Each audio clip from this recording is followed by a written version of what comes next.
अस्सलाम वालेकुम, मैं हूं अलीना फ़ारूक शेख। पाकिस्तान तहरीक इंसाफ का एक बड़ा मुतालबा कि कुछ हलकों पर दोबारा गिनती करवाई जाए, क्योंकि उनके ख्याल में जो काउंटिंग हुई है, जो पूरा इलेक्टोरल प्रोसेस है, उसके ऊपर बहुत सी डिस्क्रिपेंसीज़ हैं। अब सूरत हाल कुछ यूँ कि कौमी असम्बली के जो हलके हैं जिनके ऊपर रीकाउंटिंग हुई, जब उनके रिजल्ट्स गैर हतमी गैर सरकारी तौर पर सामने आए हैं, तो उसमें देखा जा रहा है कि पाकिस्तान तहरीक इंसाफ के मुकाबले में मुस्लिम लीग नून के जो उम्मीदवार हैं वो कामयाब हुए हैं। स्पेसिफिकली NA81 की अगर बात की जाए तो उस पर अब ये जब नतीजे सामने आए हैं तो हैरान कुन तौर पर जो पाकिस्तान तहरीक इंसाफ है वो कहती है कि ये तो साजिश है, ये जो गिनती की गई है ये एक साजिशी प्लान का हिस्सा है और ये गलत गिनती करके 20 सीटें कौमी असम्बली की मज़ीद मुस्लिम लीग नून को देने का प्लान बनाया गया है। साथ ही साथ कहते हैं कि जी अब मुफाहमत की बातें एक तरफ करते हैं, अब मुफाहमत नहीं, अब मुज़ाहमत होगी। ये जिस तरह का सारे मामला चल रहे हैं इसके ऊपर, बट दिलचस्प इसके ऊपर रद्द-ए-अमल आया है मुस्लिम लीग नून का। मुसद्दिक मलिक साहब कहते हैं कि पाकिस्तान तहरीक इंसाफ बड़ी अजीब बात है कि पहले कहती थी, मुतालबा करती थी कि हल्के खोलें वरना हम सड़कों पर होंगे। अब जब हल्के खोल रहे हैं तो फिर भी कह रहे हैं कि हम सड़कों पर होंगे। ये क्या मंतक हुई? तो अपने तज्जियाकारों के सामने, आप सबके सामने यही सवाल रखा है कि क्या मुसद्दिक मलिक का ये जो बयान है, तनकीद है, ये दुरुस्त है? हमें ज्वाइन कर रहे हैं इस डिस्कशन के लिए इरशाद भट्टी साहब, बेनज़ीर शाह साहिबा, मज़हर अब्बास साहब, फ़खर दुरानी साहब भी हमारे साथ मौजूद हैं। मुसद्दिक साहब जो बात कर रहे हैं, जो तनकीद कर रहे हैं PTI की रिजर्वेशंस, क्या दुरुस्त है उस तनाजुर में? अलीना, मैं समझता हूँ एक तो ये जो मुसद्दिक मलिक साहब कह रहे हैं बिल्कुल दुरुस्त कह रहे हैं, लेकिन आपको ना थोड़ा सा ये भी समझना होगा कि ये पिछले जैसे ही इलेक्शन अनाउंस हुए थे, रिज़ल्ट अनाउंस हुए हैं 2024 के, तो उसके बाद एक PTI की तरफ से ये शोर मचाया गया कि फॉर्म 45 के जो रिज़ल्ट हैं उसके नताइज जो हैं वो फॉर्म 47 से डिफरेंट हैं। अब फॉर्म 47 का थोड़ा सा मैं ये चाहूँगा कि एक्सप्लेन कर सकूँ अगर, कि ये जो फॉर्म 47 है ये सिर्फ फॉर्म 45 के जो नताइज हैं उसी का नहीं होता, बल्कि इसमें 4 और मज़ीद जो होते हैं मुख्तलिफ नताइज हैं वो भी कंपाइल होके ये तब फॉर्म 47 बनता है और फाइनल जो रिज़ल्ट है या वोट काउंट है वो किया जाता है। अब जो फॉर्म 47 है इसमें फॉर्म 45 के वोट भी होते हैं, उसके साथ साथ 4 और कैटेगरीज़ हैं जिसके वोट काउंट है वो शुमार किए जाते हैं फॉर्म 47 में। एक उसमें रिजेक्टेड वोट्स का होता है, एक उसमें जो है टेंडर जो बैलेट्स होते हैं उसका होता है, तीसरे नंबर पे जो है वो पोस्टल बैलेट्स के भी काउंट वो शुमार होता है, और चौथा जो है इसमें चैलेंज्ड जो वोट्स हैं या बैलेट्स हैं वो भी शुमार होता है। ये 5 कैटेगरीज जब काउंट की जाती हैं उसका जो नतीजा आता है वो फॉर्म 47 पे आता है, जिसके बाद ये कुछ लोग कह रहे थे कि फॉर्म 45 के जो है वो डिफरेंट है एज़ कम्पेयर टू फॉर्म 47 के जो नताइज हैं उससे। एक तो ये कन्फ्यूजन दूर हो गई कि ये फॉर्म 47 क्यों डिफरेंट होता है। अब दूसरा इसमें ये जो PTI की तरफ से ये कहा जा रहा है कि रीकाउंटिंग के लिए पहले इन्होंने खुद ही मुतालबा किया था कि रीकाउंटिंग के वो मुख्तलिफ जो हल्के हैं उनको ओपन किया जाए, और अब ये कह रहे हैं कि ये जो रीकाउंटिंग जो है उससे मुस्लिम लीग नून को 20 मज़ीद हल्के देने का वो किया गया है। देखें जो रीकाउंटिंग होती कहाँ पे है, ये मैं पहले भी इसी प्रोग्राम में बता चुका हूँ कि इसमें 2 होते हैं, एक है मैंडेटरी रीकाउंटिंग होती है और जो दूसरा है ऑप्शनल रीकाउंटिंग होती है। जो मैंडेटरी रीकाउंटिंग है उसमें अगर आपका जो जीतने का या हारने का जो मार्जिन है वो रिजेक्टेड वोट्स की जो तादाद उसमें ज़्यादा हो और मार्जिन हारने या जीतने का कम हो, तो तब आपका जो है वो मैंडेटरी रीकाउंटिंग होता है और उसके जो तमाम तर जो अख्तियारात हैं वो रिटर्निंग ऑफिसर के पास होते हैं। रिटर्निंग ऑफिसर के पास ये ऑप्शन होती है कि अगर कोई भी उम्मीदवार अगर इसके ऊपर वो दरख्वास्त दे तो रिकाउंटिंग करके वो जो नताइज जो भी डिफरेंट आ सकते हैं, तो ये इस वजह से रिकाउंटिंग का वो किया जा रहा है। इसमें जितने भी वो हल्के खोले जा रहे हैं जिनमें रिजेक्टेड वोट्स की तादाद ज़्यादा है, अब उसमें अगर नताइज तब्दील हो रहे हैं तो ये तमाम तर जितने भी उम्मीदवारान होते हैं वो रिकाउंटिंग में दोबारा साथ बैठते हैं। ऐसा नहीं होता कि आप जो है वो अचानक से जो रिटर्निंग ऑफिसर है वो नताइज बता दे और उसके बाद नतीजा तब्दील हो गया, ऐसा नहीं होता। ये तमाम तर जितने भी उम्मीदवारान हैं वो साथ बैठते हैं। तो मैं नहीं समझता कि ये जो PTI की तरफ से ये एतराज़ उठाया जा रहा है कि ये 20 हल्के नून लीग को दिए जा रहे हैं, ये दुरुस्त है, क्योंकि इसमें ये नहीं होता कि आपने बैठ के फ़ौरन ही वो with one stroke of pen वो नताए तब्दील कर देने हैं। तो ये मुझे ये फिर इनकी 2015-2013 वाले इलेक्शन के बाद भी इसी तरह के एतराज़ात इन्होंने उठाए थे। फिर जब ये तमाम जितनी भी जमातें थी वो अग्री हो गई इनके साथ, इमरान खान के साथ, कि हमने ठीक है बैठ के सुप्रीम कोर्ट से इसकी जो है इंतखाबात की तहकीकात करा लेते हैं। लेकिन आपको ये एक हमारे साथ एग्रीमेंट करना होगा कि अगर नताइज जो है वो मुख्तलिफ हुए जो आप कह रहे हैं उससे, तो ये जितनी भी चारों सूबाई हुकूमतें और जो मरकज़ में हुकूमत थी, हम ये ख़त्म करने के लिए तैयार होंगे अगर वाकई धांधली साबित हो गई। लेकिन अगर धांधली साबित ना हुई तो इमरान खान और जो इनकी PTI की जमात है ये लिख के रिटर्न जो है वो अपोलोजाइज़ करेंगे तमाम सियासी जमातों से। ये इन्होंने बाकायदा असद उमर साहब थे और शाह महमूद कुरैशी साहब थे, इन्होंने साइन करके ये एग्रीमेंट दिया था।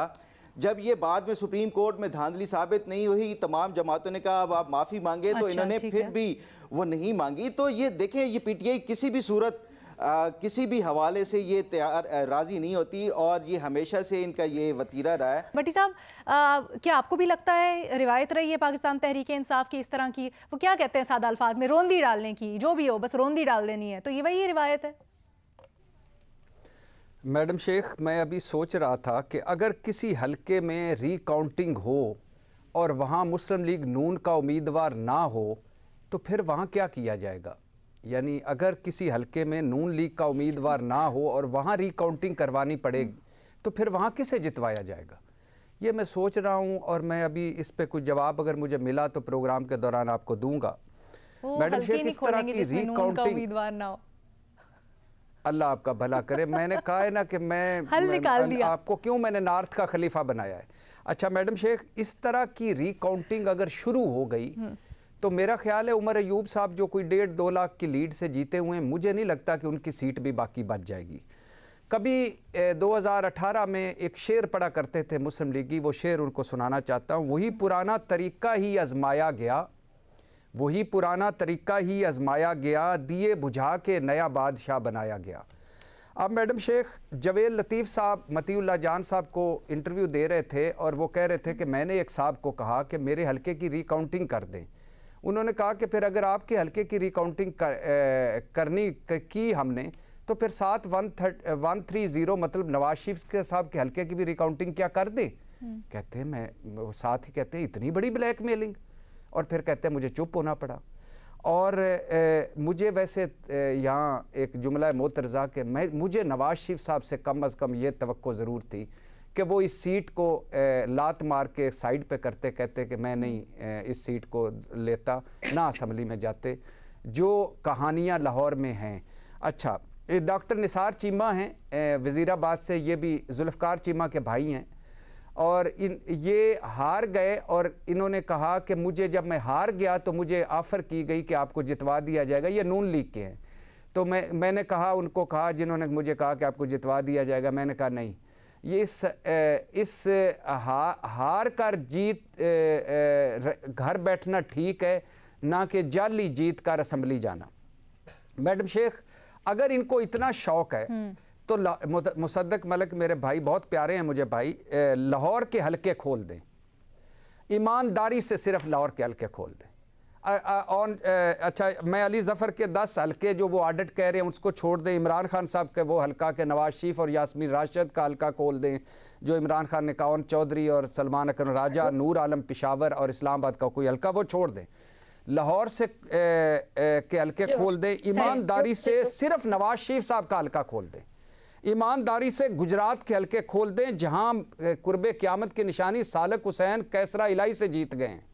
और गुजरात के किसी बंदे से पूछ लें, उनके पास फॉर्म 45 के सारों के मोबाइलों में है। सर, आप ये बातें कर रहे हैं, पीटीआई ये कह रही है कि जी 20 सीटें मजीद नून लीग को देने का प्लान है, ऐसी बात क्यों कर रहे हैं? मुझे बात कंप्लीट सिर्फ कर, अच्छा थोड़ी मुख्तसर कर लें सर, आज टाइम थोड़ा कम है हमारे पास। जी मैं मुख्तसर ही कर रहा हूँ जी, मैं बात कंप्लीट कर लेना। मैंने एक पूरी तकरीर सुनी है अभी जो तवज्जो के साथ, उसी के जवाब में सालक हुसैन साहब जो हैं वो कैसरा इलाही से जीते हैं और 85 से जो सीट परवेज इलाही जीत रहे थे वो कोई MPA की, वो शाफे हुसैन जीत गए हैं और परवेज इलाही जेल में है और एक किसी गलत है या सही एक मौक़िफ़ पे खड़े हैं। ईमानदारी से गुजरात के हलके खोल लें, ईमानदारी से जेलम सियालकोट के हल्के खोल लें, ख्वाजा आसफ का हल्का खोल लें, ईमानदारी से रावलपिंडी का कोई हल्का खोल लें, इस्लामाबाद और मरी का।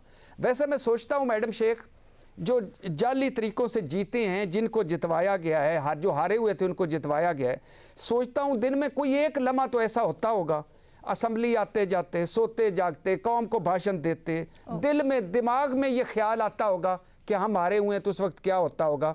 और मैडम शेख आखिरी दो बातें हैं कि ये क्यों हो रहा है, इसकी दो वजह हैं। एक कि 2/3 अक्सरियत देनी थी, अल्हम्दुलिल्लाह अगर मौलाना साहब को निकाल दें तो एक आध सीट और मिल जाएगी तो 2/3 अक्सरियत हो जाएगी, कोई भी आईनी तरमीम और कुछ भी हो सके।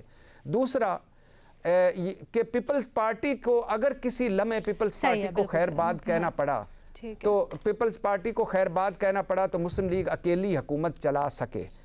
और यकीन करें मुबैना तौर पर मुबैना लगाते हुए मुसद्दिक साहब का बयान गलत है और जो पीटीआई इल्जाम लगा रही है भट्टी साहब को उसमें बड़ी तकवीयत लगती है, बल्कि उनको लगता है कि ऐसा ही होगा। बेनज़ीर, आपकी क्या राय है, क्या जो तनकीद कर रहे हैं मुसद्दिक साहब वो ठीक है? अलीना, मैं तो इत्तेफाक नहीं करती मुसद्दिक मलिक साहब से, मेरे ख्याल से बिल्कुल भी अजीब सी बात नहीं है। देखिए, इस वक्त जो रिकाउंटिंग भी हो रही है वो कौन करा रहा है? वो आरोस कर रहे हैं, वो आपकी इलेक्शन कमीशन कर रही है। और इस वक्त मेरी राय में सिवाय शायद इलेक्शन कमीशन को, मेरा नहीं ख्याल है किसी कोई भी और होगा हमारे मुल्क में जिसको एतमाद होगा इस वक्त इलेक्शन कमीशन पे, खासतौर पे जिस तरह नताइज आए और जितनी ताख़ीर से नताइज आए, उसके बाद जो वजाहत भी आई वो भी इतनी ताख़ीर से आई कि मेरा नहीं ख्याल है कि किसी को इस पूरे सिस्टम पे इस वक्त एतमाद है। दूसरी बात यह है कि ये जो अभी रिकाउंट है ये हतमी तो नहीं है, अभी भी पीटीआई के पास लीगल कानूनी ऑप्शंस हैं, वो सुप्रीम कोर्ट जा सकते हैं इस मामले को लेके, फिर वहां से जो फैसला आएगा चले वो फाइनल होगा। लेकिन अगर आप इन दो हलकों के भी अगर नताइज पीटीआई मान जाती है, मेरी राय में जो आतिफ खान साहब ने शाहजेब खानजादा के शो पे जो एक तजवीज़ दी थी वो मेरी राय में एक बहुत अच्छी तजवीज़ थी। उन्होंने कहा था कि देखें, हम 10 हलके देते हैं, हुकूमत 10 हलके दे, हम 10 हलकों को बैठ के फाइनलाइज करते हैं और वहां पे आप करा दे फोरेंसिक ऑडिट। अब ये मुतालबा सिर्फ पीटीआई का नहीं है, ये आपके मुल्क में इंडिपेंडेंट इदारे जो इलेक्शन के निज़ाम को देखते आए हैं वो भी यही कह रहे हैं। फैफिन की रिपोर्ट आई थी, आपको याद होगा, इलेक्शन से सिर्फ 10 दिन बाद, उसको भी अब तकरीबन 1 महीना हो गया है, उससे भी हुकूमत ने कोई काम नहीं किया। उन्होंने तब कहा था कि आप फोरेंसिक ऑडिट कराएं, उन्होंने पूरा एक प्रोसेस दिया, ये 3 स्टेप प्रोसेस है, इसको आप फॉलो करें। और सबसे अहम बात, उन्होंने कहा कि इस ऑडिट के लिए भी आप एक इंडिपेंडेंट कमीशन बनाएं जिसमें सारी सियासी जमातों के रिप्रेजेंटेटिव हो और इंडिपेंडेंट ऑब्जर्वर्स हो। अगर ये एक तरह का कमीशन बन जाता है और वो ऑडिट होता है और फिर भी पीटीआई नहीं मानती तो फिर चलें ठीक है, हम उन पर तनकीद कर सकते हैं। लेकिन अभी जो पूरा का पूरा सिस्टम है मेरी राय में वो बहुत मुतनाज़ा है। और ये सिर्फ फैफिन की बात नहीं है, पिल्डैट की भी रिपोर्ट आई है जिसमें उन्होंने क्वालिटी ऑफ इलेक्शन को जो मार्क्स दिए हैं वो 50% से भी कम है, जो वो कहते हैं कि पिछले 2 इलेक्शन से भी कम है। मैंने खुद इस बार एलिना एक रिपोर्ट की है इलेक्शन मैनेजमेंट सिस्टम पे, जो इलेक्शन कमीशन कह रही थी कि हमारा एक स्टेट ऑफ द आर्ट हम सिस्टम ला रहे हैं और हो ही नहीं सकता कि नताइज टाइम पे ना पहुंचे। 28 करोड़ रुपए उस पे खर्च किए गए। वो किसके पैसे थे? इलेक्शन कमीशन के तो नहीं थे, वो अवाम के पैसे थे या शायद हमारे कर्जे के पैसे थे जो हमने वापस दिए। तो आपकी रिपोर्ट में क्या फाइंडिंग्स? मैं आपको बताऊं, मेरी बहुत से यानी शाहिदीन से बात हुई है, आई विटनेसेस से बात हुई है और वो कहते हैं कि हमने जिन हलकों में हम थे वहां पे वो सिस्टम इस्तेमाल हुआ ही नहीं।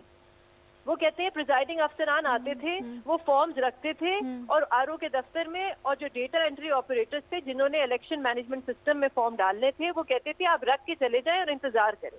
किस चीज का इंतजार करें पता नहीं।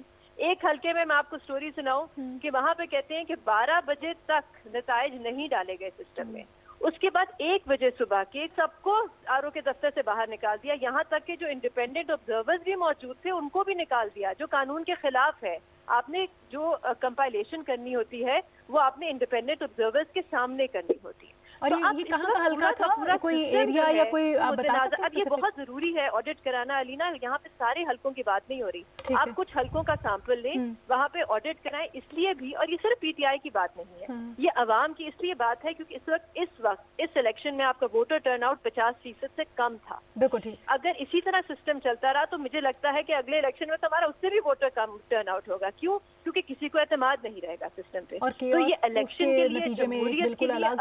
मज़हर अब्बास साहब, क्या आप अग्री करते हैं बेनज़ीर से? ठीक है बेनज़ीर, मज़हर साहब क्या आप अग्री करते हैं बेनज़ीर से कि इस निज़ाम में या इस सिस्टम में खासकर मौजूदा चीफ इलेक्शन कमिश्नर की ज़ेरे निगरानी रिकाउंट भी अगर होता है तो उसके ऊपर शकूक व शुबहात भी ही रहेंगे? दैट इज़ द जड़ ऑफ द प्रॉब्लम। देखिए अलीना, हम पहुंच कहाँ गए हैं? हम उस नहज पर पहुंच गए हैं कि जहां आज, और हैरानगी है मुझे अपोजिशन पर भी और हुकूमत पे भी, कोई एक जमात भी ये सवाल नहीं कर रही कि पाकिस्तान की सियासी तारीख में पहली सिविलियन गवर्नमेंट दौर है जिसमें सेनेट जो है वो गैर फाल हो गई है। कभी भी नहीं हुआ ये कि सेनेट गैर फाल हो गई हो। क्यों हुआ ये सब कुछ? इसलिए कि आपने पूरे इलेक्शन प्रोसेस को ही इतना डिरेल कर दिया कि पहले आप मुझे बताएं कि पहले 3 महीने की कोई जस्टिफिकेशन थी इलेक्शन पोस्टपोन होने की? अगस्त में असेंबलियां खत्म हुई थी, अक्टूबर में इलेक्शन हो जाने चाहिए थे। कोई जवाब था कि जी फाइनेंस पैसे नहीं थे इसलिए इलेक्शन? भाई कोई आईनी जवाब था इलेक्शन आगे बढ़ाने का? नहीं था। आपने इलेक्शन बढ़ाते बढ़ाते आप 8 फरवरी को ले गए। अब ये सारे प्रोसेस में इतना लेट हुआ कि जो वक्त पे सेनेट के इलेक्शन होने थे वो नहीं हुए सेनेट के इलेक्शन। इसकी कोई जस्टिफिकेशन है? इसका कौन जिम्मेदार है? क्या इलेक्शन कमीशन जिम्मेदार नहीं है सारी चीजों का? कि आपने एक जो अपर हाउस जिसको हम कहते हैं कि आज अगर कौमी असेंबली से कोई बिल पास हो जाए तो वो सेनेट में उस वक्त तक नहीं जा सकता जब तक सेनेट फाल नहीं होती। सेनेट फाल होने आप सेनेट के इलेक्शन करा रहे हैं, सेनेट फाल नहीं है। चेयरमैन चले गए, डिप्टी चेयरमैन चले गए, बाकी 50% जो है वो सेनेटर्स रिटायर हो गए। तो ये मेरा ख्याल है बड़े सीरियस क्वेश्चन है। दूसरी बात ये कि इतनी हार्ड पोजीशंस ले ली हैं हमने, और ये इलेक्शन पर सवाल सिर्फ पीटीआई ने नहीं उठाया है। इलेक्शन पर सवाल खुद मुस्लिम लीग नून ने भी उठाया है। इलेक्शन पर सवाल पाकिस्तान की तकरीबन तमाम सियासी जमातों ने उठाया है। तो ये मसला सिर्फ रीकाउंटिंग से हल नहीं होगा, ये मसला चंद हलकों के खोलने से हल नहीं होगा। अगर आतिफ खान भी ये कहते हैं तो मैं इस बात को नहीं मानता। ये क्या बात हुई कि आप 10 हलके, ये कोई मैच हो रहा है कि आप 10 हलके उधर खोल दें, 10 हलके इनके खोल दें? भाई आप पूरे इलेक्शन का फॉरेंसिक कराएं कि ये इलेक्शन जितना हुआ है ये सही हुआ है कि नहीं हुआ। इलेक्शन की जो प्रॉपर रिक्वायरमेंट थी वो पूरी हुई है या नहीं हुई है। इसीलिए जुडिशल कमीशन की बात हो रही, इसीलिए 2013 में भी जो अल्टीमेटली 2014 में जुडिशल कमीशन बना था उसकी फिर फाइंडिंग्स आई थी।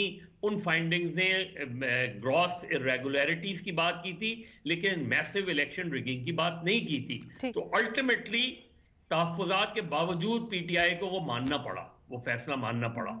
तो मेरा ख्याल है अब भी इसका हल यही है, क्योंकि आप कराची ले लें, आप केपी ले लें, आप सर अगर तमाम तर मामले की एक होलिस्टिक अप्रोच लें तो हमने देखा ये रवैया पाकिस्तान तहरीक इंसाफ का रहा। जब हुकूमत बनानी थी तो उसके ऊपर गो के हैं बहुत ज़्यादा ज़ेर अताब भी हैं, डिस्क्रिपेंसीज भी हैं, लेकिन हुकूमत बनानी थी उसके ऊपर उनका ये रवैया रहा। उन्होंने कहा नहीं जी हम बनाना चाहते हैं लेकिन बनाएंगे नहीं क्योंकि हम इस तरह से इनके साथ बैठना नहीं चाहते। वहाँ पर मसला एजिटेशन की पॉलिटिक्स की तरफ ज़्यादा उनका रुझान रहा। फिर अब इलेक्शंस के बाद भी इसी तरह से जब बैठ रहे हैं ज़्यादा प्रेफरेंस वो एजिटेशन की पॉलिटिक्स को ही दे रहे हैं और स्टाइल को ही दे रहे हैं। तो क्या आपको लगता है at the end of the day strategy भी हो सकती है पाकिस्तान तहरीक इंसाफ की? देखिए वो हो सकता है कि स्ट्रैटेजी हो पॉलिटिकल पार्टीज की होती है, लेकिन वो कर क्या रहे हैं? वो बाहर प्रोटेस्ट कर रहे हैं, आप बाहर प्रोटेस्ट नहीं करने दे रहे, आप करने दे रहे हैं प्रोटेस्ट। लाहौर में उन्होंने क्या कोई टेररिज्म किया था कि जो लाहौर में पकड़ लिया आपने सारे सलमान अकरम, लतीफ खोसा वगैरह को? तो आप प्रोटेस्ट तो करने दें। बाकी वो क्या कर रहे हैं? वो कौमी असेंबली में इलेक्शन लड़ रहे हैं, कौमी असेंबली के सदारती इलेक्शन लड़ रहे हैं, वो सेनेट के इलेक्शन लड़ रहे हैं। तो फिर इस हिसाब से तो सर जो अभी फखर बात कर रहे थे कि मुसद्दिक साहब का बयान दुरुस्त है, फिर तो वो दुरुस्त हुआ कि कुछ हद तक एटलीस्ट। मुसद्दिक मलिक साहब का बयान कैसे दुरुस्त? मुसद्दिक मलिक साहब तो एक बहुत छोटे से उसकी बात कह रहे हैं ना। आप प्रॉपर जो बाकी जमातें भी डिमांड कर रही हैं, जो जेयूआई भी डिमांड कर रही है, जेयूआई क्यों साइड हुए बैठी हुई है? JUI को भी तो यही इतराज है ना कि आप इलेक्शन प्रोसेस प्रॉपर नहीं कर रहे, तो आप उससे निकले ना, इन चीजों से बाहर निकले। मेरा सिर्फ ये है। ठीक है, एक छोटी सी ब्रेक ले लिया हमने, उसके बाद आते हैं। ब्रेक के बाद खुशामदीद। खबर यह है कि वज़ीर आज़म शहबाज शरीफ ने एक कमेटी तश्कील दी है जो कि हुकूमती अखराजात को कम करने के लिए सिफारिशात पेश करेगी। ये 7 रुकनी कमेटी कुछ ही दिनों के अंदर किस तरह से हुकूमत अपने एक्सपेंसेस कम कर सकती है ये बताएगी। लेकिन एक छोटी सी मसला यहाँ पर ये कि जब गुज़श्ता हुकूमत यानी पाकिस्तान डेमोक्रेटिक मूवमेंट की हुकूमत आई थी तो उन्होंने भी इसी तरह की एक कमेटी तश्कील दी और तब भी वज़ीर आज़म शहबाज शरीफ थे और सिफारिशात भी पेश की गई उस कमेटी की जानिब से, लेकिन उनके ऊपर अमल दरामद नहीं हुआ था। तो क्या अब ये जो कमेटी बनाई गई है इसकी सिफारिशात के ऊपर संजीदगी से अमल दरामद होगा? इसका कितना इम्कान है, ये अपने तज्जियाकारों के सामने हम सवाल रखेंगे। इरशाद भट्टी साहब। मैडम शेख, ऊपर वाले पोर्शन खाली हों तो यही कुछ होता है। पिछले 35 साल से यही सुनते आ रहे, कमेटी बन गई है तो खर्चे कम हो जाएंगे, तो हुण बस मुल्क नैया पार लग जाएगी। खुदा का खौफ करो, कोई हाल है? किस हाल तक पहुंचा दिया इन्हीं लोग। यही मसाइल है असल। कहते हैं मसाइल हल क्यों नहीं रहे? हमारे मसाइल ही ये हैं जो मसाइल हल करने बैठे हैं। आप भाईजान एक तरफ भतीजी नवाज शरीफ साहब को आला तरीन प्रोटोकॉल देने के चक्कर में है। भाई वो आला तरीन पहले वो साबिक वज़ीर आज़म का प्रोटोकॉल मिल रहा है, आला तरीन प्रोटोकॉल क्या होगा उसका खर्चा हम देंगे। उनकी मर्सिडीज कार के लिए 3.25 करोड़ का मैचिंग पोशिश और टायर आ रहे हैं। ये तो वैसे ये चाचा जानी को नहीं पता। और फिर हेलीकॉप्टर पे वो एक दिन तो आज गई हैं दफ्तर, उधर से इमरान खान के हेलीकॉप्टर पे तनकीद करने वाले एक दिन आ गई है, बाद में पता नहीं। और 19 वज़ीर पहली फुर्सत में लेकर बैठे हुए हैं शहबाज शरीफ साहब।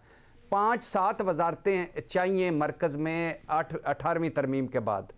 और मैडम शेख आखिरी बात, मैं अभी कहीं पढ़ रहा था कि हमारे दोस्त मुल्क जो थे पहले हमें जज्बा खैर सगाली के तहत मोहब्बत भरे तोहफे देते थे पैसे, फिर हमें इमदाद मिलने लगी, फिर हमें ग्रांट मिलने लगी, फिर हमें कर्ज मिलने लगा, फिर सूद पर कर्ज मिलने लगा। और अब पता है वो क्या कह रहे हैं? वो कह रहे हैं सरमायाकारी करवानी है करवा लो, हर डरामो सारा कुछ खा जाते हो।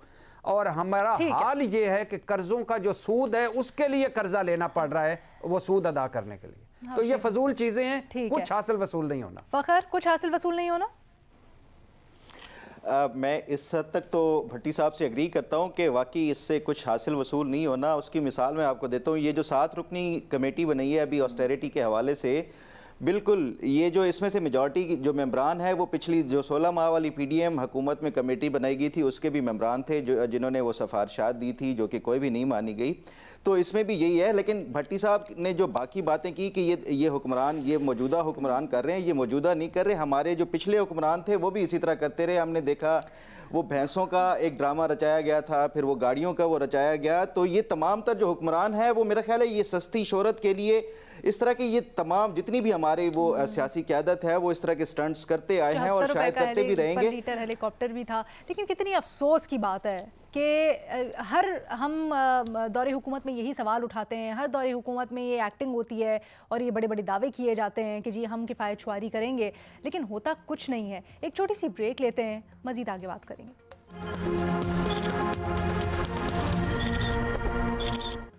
Welcome back. इस बार भी अखराजात में कमी के लिए एक कमेटी बना दी गई है, लेकिन इसके ऊपर कितना अमल दरामद का इम्कान है? अपने तज्जियाकारों के सामने ये सवाल रखा है। मज़हर अब्बास साहब, जैसे अभी फ़खर ने भी, भट्टी साहब ने भी ब्रेक से पहले कहा कि बिल्कुल कुछ नहीं होगा, तो क्यों इस तरह की कमेटीज़ बनाई जाती हैं? फिर क्या अवाम बेवकूफ़ हैं, सिर्फ उनको दिखाने के लिए ये सब होता है?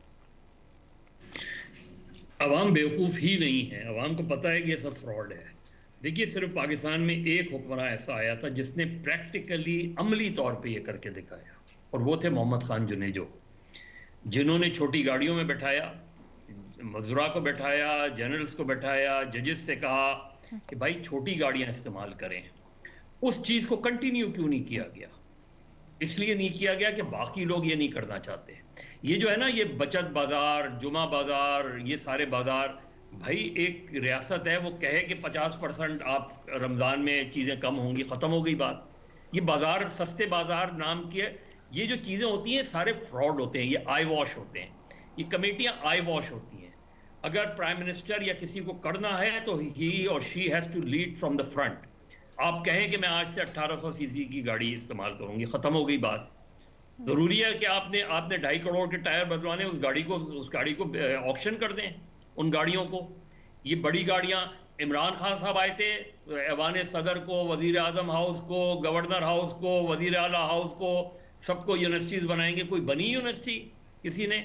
कुछ नहीं हुआ। ये सारी चीजें आए, वो जिसे करना होता है वो फिर प्रैक्टिकली करता है, वो कहता है कि फिर हाँ ये आप सोचें। सर वैसे मैं खबर पढ़ी थी, उसके ऊपर भी हम किसी दिन बात करेंगे कि वो जो बनाने का वजीर आजम हाउस को यूनिवर्सिटी मंसूबा था, उसके लिए पैसे तो बजट एलोकेट हो गया, वो पैसे भी चले गए, बट वो पैसे गए कहाँ हैं वो आज तक कुछ पता नहीं चला है। That is such. अलीना सिर्फ एक बात सिर्फ यही नहीं बात होती।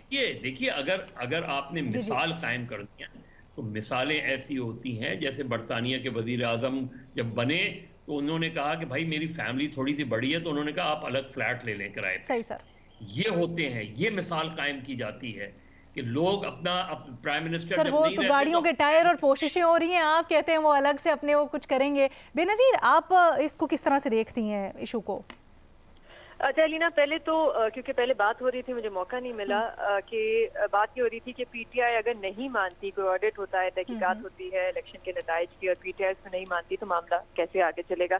देखिए मेरे ख्याल से तो इशू है ही नहीं ये कि पीटीआई माने या ना माने। इशू ये है कि आप ऑडिट कराएं, आप तहकीकात कराएं, ताकि अवाम का इस सिस्टम में जो कॉन्फिडेंस है वो बढ़े, ताकि मैं अगली बार वोट डालने क्यों जाऊं अगर मुझे नहीं पता कि मेरा वोट कोई मायने रखता है या नहीं रखता, या मुझे नहीं पता कि हमसे इलेक्शन छीना जाएगा या नहीं छीना जाएगा। तो आपने सिस्टम में कॉन्फिडेंस बढ़ाना है, ये पीटीआई के सिर्फ कॉन्फिडेंस की बात नहीं हो रही।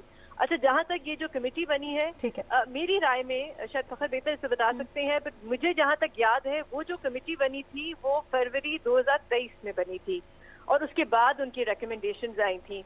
तो 16 महीने तो नहीं थे उसको इम्प्लीमेंट करने के लिए, जहां तक मुझे याद है। 16 महीने नहीं थे, लेकिन हाँ चले इम्प्लीमेंट करने के लिए। अब देखिए, एक तो वक्त कम था, और दूसरी बात ये थी कि इलेक्शन भी सर पे खड़े हुए थे। शायद उस वक्त हुकूमत जो थी वो इतने मुश्किल फैसले नहीं करना चाह रही थी, जैसे डेवलपमेंट फंड्स के हवाले से भी उसमें जिक्र था। इस बार अब 5 साल है आपके पास, अब जो भी रिकमेंडेशंस आएंगी आराम से उनको इम्प्लीमेंट किया जा सकता है, लेकिन मेरे ख्याल से कुछ रिकमेंडेशंस उसमें थी बहुत अच्छी। जैसे उसमें सिक्योरिटी प्रोटोकॉल को कम करने की बात की गई थी। एसयूवीज उन्होंने कहा था जरूरी नहीं है कि आप सरकारी अफसरान को एसयूवीज दें। डिस्क्रेशनरी फंड जो ISI-IB का है उसको खत्म करें। पेंशन सबसे अहम चीज, जो जजेस की पेंशन है वो तकरीबन 9 से 10 लाख है इस वक्त।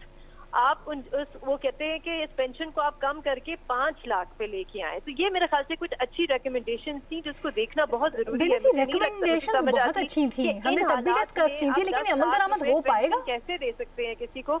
एक चीज मैं जरूर ऐड करूंगी अलीना, एक उसमें ये भी रिकमेंडेशन थी कि जो MNA, सेनेटर्स और MPs हैं उनकी भी तनख्वाहें और जो अलाउंसेस हैं उनको 15% कम किया जाए। मेरी राय में तो अभी तक तकरीबन उनकी सबसे शायद कम ही तनख्वाहें हैं, उसको अगर आप और कम करें, वो भी इतनी महंगाई में, तो मेरे ख्याल से ये बिल्कुल लो प्रायोरिटी पे होना चाहिए हुकूमत की। और बहुत से इदारे हैं जिनका हमें पता भी नहीं है, उनको सैलरियां क्या मिलती हैं, उनको पर्क्स क्या मिलते हैं, उनको पेंशन कितनी मिलती है। जब आप उनसे पूछते हैं सवाल तो वो जवाब नहीं देते, तो वहाँ पे भी जरा नजर डाली जाए। कुछ ऐसे भी इदारे हैं जिनकी परफॉर्मेंस बिल्कुल जीरो है, जैसे आपके नैब के चेयरमैन जो है उनको 17 लाख रुपए तनख्वाह मिलती है महीने की, पता नहीं किस बात की, हमें नहीं पता उनकी क्या परफॉर्मेंस है। Benazir, it all comes down to, क्या आपको लगता है कि इंटेंट और विल इस दफा इतनी मजबूत है कि इसके ऊपर अमल दरामद हो पाएगा, जो सब कुछ आप बोल रही हैं? इस वक्त जब आप इकोनॉमिस्ट से बात करें तो वो यही कहते हैं कि फाइनेंशियली सिचुएशन बहुत बुरी है इस वक्त मुल्क की। तो बहुत सी ऐसी चीजें हैं जो हुकूमत अगर करना भी चाहे तो वो शायद नहीं कर पाएगी। तो इसलिए मेरे ख्याल से कि सिचुएशन कुछ ऐसी है कि शायद ये मुश्किल फैसले लेने ही पड़े। बेनज़ीर की राय बिल्कुल मुख्तलिफ, लेकिन बाकी तज्ज़ियाकार मुख्तलिफ सोचते हैं। अपनी राय का इजहार सोशल मीडिया पर कीजिएगा। इजाज़त दें, अल्लाह हाफ़िज़।